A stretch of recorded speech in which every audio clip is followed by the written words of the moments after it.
I've been riding on a daydream. Hey YouTube, thanks for checking out RV Daydream. It's another day. It's a beautiful day. Let me show you that to you. Blue skies. It's about 74 degrees, 73 degrees, and it's really dry air. So it feels a little bit cooler because of the breeze. The shed's gone.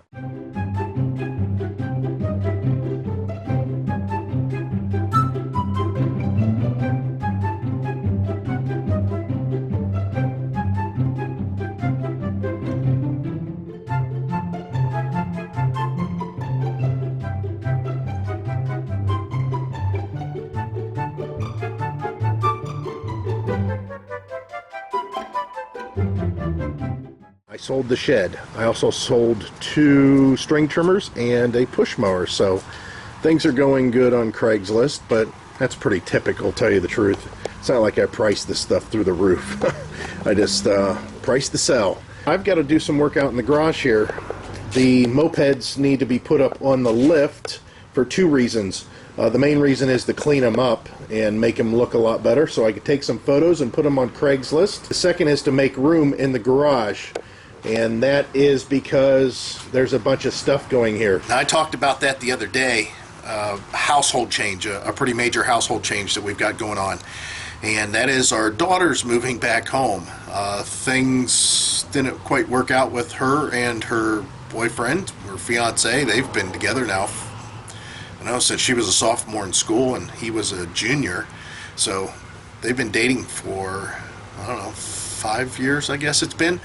But things kind of are on a break right now, and she's going to move back home. The problem with that, for me at least, is my office is her old bedroom. So now we have to clean out the dining room and move the office to the dining area and then put her bedroom back. So I got a lot of work to do, plus her furniture that she bought for her apartment is going to go in here and also in the basement. So we've got to make room for all that stuff today. Heidi's got to work 2 days. She's off today, and then again work 2 days, and then she's off for like 5 days. So that'll be nice. Plus my son's off for like 5 days. We'll definitely get the camper painted, the lower half.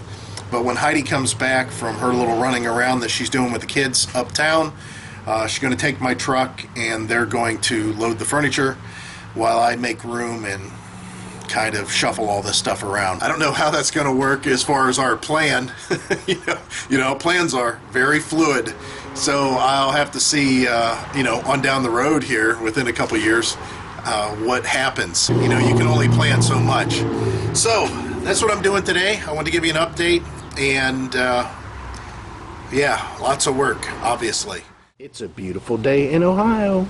75 degrees, there's a breeze, and it's not very humid. I wish it was a little bit hotter, but not bad. So I showed you a brief shot there of the camper. We're going to end up painting that stripe on the camper, but not for a couple days. We have some rain that's in the forecast.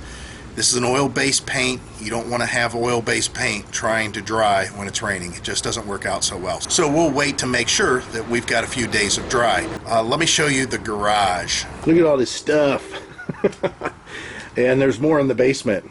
So we got to kind of fit all this back into our house. And our house ain't that big, so I think a lot of this is going to go in the basement on shelves, and there's some furniture that will be going up in our room. It's nice having her back at home, but there's a lot of things that we got to be concerned with as far as, keeping the house clean, designated some chores. I mean, it's simple stuff that we want to make sure that it's being taken care of, because quite honestly, there's more clothes that need washed, and there's more dishes that need washed, and of course there's more food that needs bought. And Heidi's just been slowly getting to the point where she was doing the opposite. She was narrowing down and cooking smaller meals and cooking less specific meals. And it's not like it's a burden or anything like that. It's just a different way of thinking. We just have to think about it consciously a little bit more. So she's back home, and we got to get her in her bedroom right now. She's just hanging out on the couch. I already took her to work today, and I got to take my son to work a little bit later.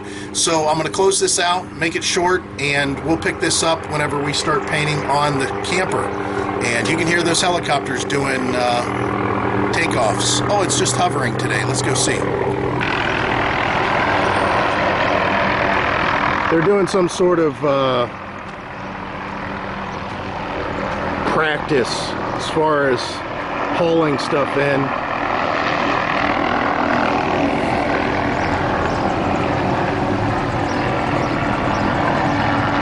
They've been doing that all day. Just practicing picking stuff up and setting it down. Apparently I'm not going to be able to capture any better footage of that helicopter. I got a better camera out there, but he's ducked behind the church and he's hiding from me. So that's my update for now, and I'm going to finish editing some video and get that posted for Sunday stuff. And then this one will trail along a few days after. We'll have to see how that all pans out. It's another beautiful day. 74, little tiny breeze. It's really dry though. I wish it was a little bit more humid.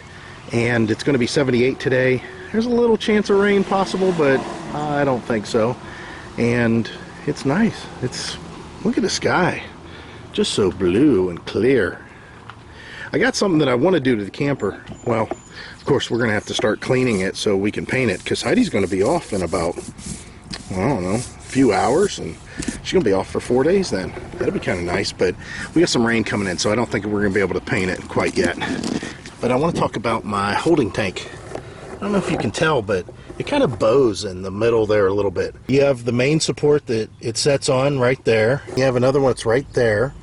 And then you have some kind of a support brace in the middle. I think it needs one right here too. It just looks like it bows. I think what happened was when they put that cross support that, you know, was the middle support, it wasn't really in the middle. And if anything, it should have been a little bit more towards the bigger end of the tank, because the tank's kind of sloped so everything drains out. Whatever. Again, it's been like that for a year, so maybe it's not a big deal. So I got to put these mopeds out in the yard for sale, I think. I hate leaving them out in the yard though whenever I'm riding around, you know, taking the kids to work, that kind of a thing. Quite frankly, because people get on stuff and jerk around with it and they don't know what they're doing. I come home sometimes whenever I had mowers out for sale and see people riding through my yard. They had their own key and they decided they were going to test it out. It's kind of like if you're going to look at a used car for sale in somebody's yard, just because the key's in there, you're going to drive it around, say, oh, I was just taking it for a test drive without talking to anybody? That just seems weird. So I might have to leave them in the garage till I know I'm going to be at the house for the rest of the day, just in case somebody shows up. I'm going to talk about something that people feel uncomfortable talking about for the most part. I don't really care one way or the other because I don't put so much value on it. However, we need to discuss a problem that we experienced, and I want to share it with you guys so you don't experience the same thing, and that's money. Now, I'm not going to go into too many details, but basically, whenever we were looking for this truck, to purchase this truck, we had about 6 months that we started looking, and in the last 3 months, we were kind of doing it pretty serious. But even with that said, we kind of procrastinated a little bit for making sure that we had financing in case we did find a good deal. So I reached out to a family member and thought that maybe we might get the money for the truck from them, and it didn't quite work out. Now, I don't have any problems with that. They didn't expect us to borrow any money because we just aren't that type of people. We don't normally borrow money. I mean, very rarely. The last time that I borrowed money from my dad, wow, it's been years. It might have been back in 98 or 99. I think that was the last time. And it wasn't very much. I think it was like $500. And as far as Heidi's dad, I think the last time she borrowed money off of him might have been in 2003, I think. That was about the last time she borrowed money from him. And it wasn't very much. I think that was like $500. So we're just not borrowing type of people. And whenever we went to them and asked them for a larger dollar amount, in this case, we get the truck for $3,800, so I was going to borrow $4,000 just in case we needed a couple extras. They weren't able to do it. They just happened to get in a weird bind with their taxes or something to that effect, and I don't have a problem. They didn't have to explain to me. I mean, we were just asking. Again, it kind of blindsided them because we don't normally do that. And we weren't really worried about it too much because we thought maybe we'll just dive back into our home equity line of credit. To give you an idea about that though, our home equity line of credit, we first got it back in 2000, I believe it was, and maybe it was 2001, and it was for $13,000. And I think we owe like $1,500 on it now. We don't owe very much, and Heidi got pretty smart. I mean, she's pretty good with money, and she told me, hey, don't borrow from the home equity line of credit. She goes, it's paid down to $1,000. She goes, if we liquidate this asset that's our home, she goes, I don't want to have money that I have to pay out of the money that we get for the sale of the home on loans, especially ones that were secured using the home as collateral, which is very smart on her part. So we went to plan C basically, and I told her just stop at one of these little quick places. Now, the quick place I'm talking about used to be called Beneficial, then it became City Financial, and now it's called One Main Financial. Remember that name, One Main Financial. You don't want to go there, and I'm going to tell you why. She went in and did the loan all for herself, and I told her, I said, just get $4,000. That's all we need. I said, they'll give us a couple hundred extra. And I said, it's going to be paid off real soon, so let them know you want the shortest term possible. I told her, I'm going to pay it off within a year, so don't go any longer than a year. She stopped in there, told him she wants a short-term loan that was going to be paid off relatively fast, and the interest rate didn't necessarily matter, but she wanted to, to make sure that it wasn't something weird or crazy. And they said, no problem, we're not here for that, we'll get you into a good loan. Come back tomorrow and we'll have a check for you. So she signed some kind of initial paperwork, not the contract, but the initial paperwork, for them to get the ball rolling and check credit, stuff like that. And she came back the next day and they had a check for her for $4,800 and some change. Well, she said, I was wanting 4 already, the 200 was a buffer. With 800, maybe there was some other things that I might be able to get done with the truck, which in turn I did. So let me tell you how things have played out since then. We did not use the truck as collateral. Heidi just used our credit as collateral. So there's no lien against the truck or anything like that. I have the title to it. And I wanted to make sure it was that way because I don't like knowing that somebody has the title to my vehicles in case something happens. I mean, I buy and sell all the time. If somebody came in here and made me this unbelievable offer for my vehicle, I want to have the title. I don't want to hem-haul around. I want to act on it. The same with everything else, my other vehicles too. I've always had the titles to them. I hardly ever have anybody else holding the titles to my vehicle. So when she came home with the $4,800, I went to the bank, we cashed it, I took $3,800 out, and I went over and paid the guy for the truck, and we drove the truck home. On the way home, I deposited the rest into the bank account. Within 3 weeks, the first payment was due. Because of the way the due date was ending, it was only 3 weeks away, and the payment's like $160 some. So I paid $170 for that first 3 weeks of having that money. Not only that, but within the first week of having that money, I read through the contract that she had signed, and she signed up for some kind of an insurance that paid or made the payments in case we couldn't make them. And I told her, get rid of that insurance, cancel it, whatever money gets refunded, apply that to the principal so we can get this thing paid down. So she called them up and they had her come in. She had to sign something. They cut her a check for like $240. And of course that was applied towards the principal. So this $4,800 loan, $240 got paid from that insurance cancellation. $170 got paid from the first payment. And then I made a $200 payment, the next payment that was due. Then the next payment after that, which now we're into December, beginning of December, this payment was due, so it was a November payment at this point. I paid $900 at that point.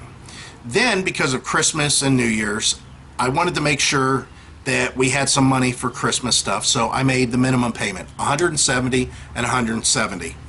I say minimum, but the payment was actually $161's the minimum, but I paid $170 and $170. So again, to recap, so you're not getting lost here, $4,800 loan, $240 come off of it for the insurance refund, $170 for the 3-week billing, $200 for kind of an in-between pay period billing, $170, $170, $900. So we're at this point. Then I paid $170 because we had some other things come up and we didn't really have the money to spare at that point. Plus it was a slow month for some of my associate stuff that I do. So a minimum payment, $170. Then payments of $500, $500, $500, $600. Now, at this point, I went ahead and added up everything that I've paid, and I've paid up to $3,700 and some change. against that $4,800 loan. So I asked Heidi, whenever the last payment was made, said, can you give them a ring and ask them what payoff is on the loan? So she comes home and tells me, you won't believe it. And I said, what's that? She goes, payoff on the loan is $2,020. So if you're doing your math right, that's like $1,100 above and beyond what the payoff should be if there was no interest involved at all. So I would think that maybe $500 interest is high and was probably reasonable, but another $600, that's like one of my payments have just totally got wiped out. I mean, those payments that I just talked about, the 500, the 500, the 500, and 600, that was when I only had about $3,100 that was supposedly left on the principal. So the math just doesn't add up, and I was really concerned. So I had her go in and talk to them on her way home from work one day to get the details. And she says that the paperwork says that it is a pre-calculated interest that is not determined by what the daily balance is or the daily principal. What is that? What is a pre-calculated interest rate? So they went on to tell her that that interest rate was calculated based on the term of the loan, which they gave her a 4-year term. Even though we're paying it off in less than a year, they had added all that extra because they said that that's what it would have been in interest if it went to term. How can they bill you on interest on money that they've already been paid back? That's just crazy. So this is the warning that I give to you. Don't do it. Don't ever do it. Here we are, financially secure for the most part, and I am seeing that the deal that I got on this truck is going through the window. I see that I'm going to pay about $5,500 for this pickup truck that I looked so hard to find for $3,800. So that's the lesson to learn here. Don't do it. It's not like that we're trying to cheat the system or anything like that. We just thought, as good, honest people, we could go into one of these places, even though they had high interest, and take out a loan and pay it off quickly and not have to pay the kind of interest that other people do that need those loans that have to go the full term. Here I'm paying that full term price for them to get the money that they loaned to us back within a year. That's just idiotic. So I thought I'd share this, share with all your friends, tell them how bad it is. So basically what I'm saying in a nutshell is on a loan that was $4,800 that is being paid off in 7 months, that there is going to be over $1,200 interest total. What is that about? I don't understand. I mean, I've made payments in between payments, all kinds of things, and all that was to be applied to the principal, which I guess it was, but it didn't make a difference because that principal, instead of being this, even though it was this, the interest rate is still being calculated as this. That's nuts. That's it, guys. That's all I'm sharing today.